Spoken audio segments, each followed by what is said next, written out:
इसलिए कहता हूं कि जब तक आपका रिश्ता इन अल्लाह वालों से रहेगा, इंशाअल्लाह आप यहां भी कामयाब रहेंगे, वहां भी कामयाब रहेंगे।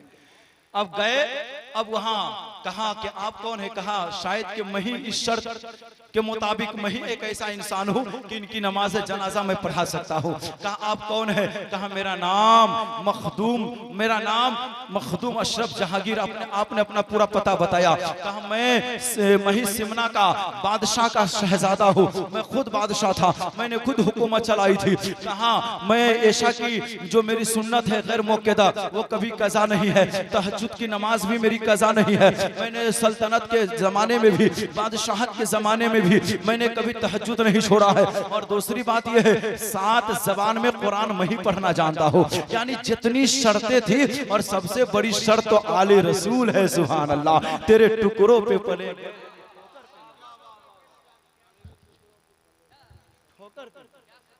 हजरात, थोड़ा मुस्कुरा कर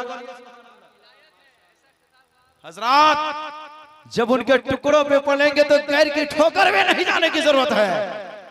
जब हम राह से भटकेंगे तो कहीं गौसे पाक संभालेंगे, कभी गरीब नवाज संभालेंगे, कभी शरफुद्दीन यहिया मनेरी संभालेंगे, कभी मखदूमे बिहारी संभालेंगे, कभी मखदूमे बंगाला संभालेंगे, कभी मखदूमे माहमी संभालेंगे। अरे इसीलिए कहता हूं तेरे गुलामों का नक्शे कदम है राह खुदा, वो क्या भाग सके जो ये सुराग लेके जाए। अब हुआ क्या? हजरत बैठे हैं। अब जो कहा मैं ही वो खादिम हूँ कि शायद कि मैं ही का जनाजा पढ़ाऊंगा। का नाम क्या? सारा एड्रेस आपने बता दिया, पता बता दिया। अब नमाज जनाजा आपने पढ़ाई। अब पढ़ाने के बाद जब चलने लगे, अल्लाह अकबर, जब उनकी लाश कब्र में डाली गई तो उनका एक हाथ बाहर निकला। हजरत मखदूम शरफुद्दीन यहिया मनेरी का एक हाथ बाहर आ गया। आपने ऐसा मुर्दा कभी देखा है कि मरने के बाद हाथ उसका कब्र से बाहर निकल जाए? नहीं देखे होंगे। हजरत का एक हाथ बाहर निकल गया।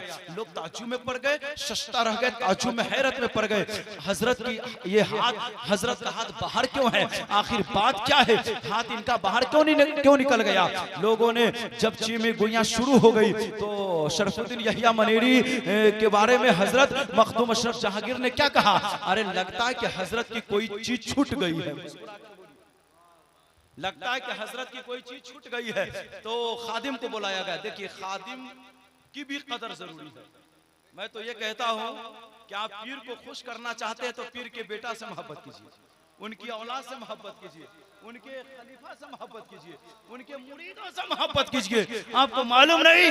अरे ये मत देखना ये कहां से आए हैं, ये देखना ये किनके दर से फैज याफ्ता है। ये कब्र में उनकी रूह को तस्कीन हासिल होगी, खुशी हासिल होगी, राहत और इत्मीनान मिलेगा, चैन और सुकून। काम खादिम को बुलाओ। जब खादिम को बुलाया गया, मालूम है तो खादिम से हजरत ने कहा, हजरत ने कुछ वसीयत की थी तो कहा हाँ एक चीज की हजरत ने वसीयत की थी, एक तबरुकन टोपी या एक तबरुकन कपड़ा का कुछ हिस्सा जो मौला अली के दर से तूने जन्नत के घर से जब यहाँ तक पहुंचा था तो उन्होंने ये कहा कि जब मेरा इंतकाल हो जाए तो उस टुकड़े को मेरे सीने पे रख देना, सुभान अल्लाह, मेरे कब्र में डाल देना, ताकि आएंगे सवाल करने वाले तो मैं अपनी निस्बत का इजहार कर दूंगा। जैसे गौसे पाक का धोबी ने यही कहा था जब सवाल करने वाले फरिश्ते आए थे तो पूछा तुम्हारा रब कौन है? तो कहा मैं गौसे पाक का धोबी हूँ। तेरा दीन क्या है? कहा गौसे पाक का धोबी हूँ। तुम किसकी उम्मत हो? कहा मैं गौसे पाक का धोबी हूँ। सारे सवाल का जवाब मुस्तफा के बारे में भी पूछा गया था तो यही कहा कि मैं गौसे पाक का धोबी हूँ। फरिश्ते ने कहा बारगाह खुदा में एक ऐसा बंदा आ गया है जो हर सवाल के जवाब में यही कहता है गौसे पाक का धोबी। तो परवरदिगार आलम ने कहा ए फरिश्ते, अब्दुल कादिर मेरा महबूब है और महबूब का महबूब भी महबूब है। मैं महबूब के सदके में इस महबूब को भी मैं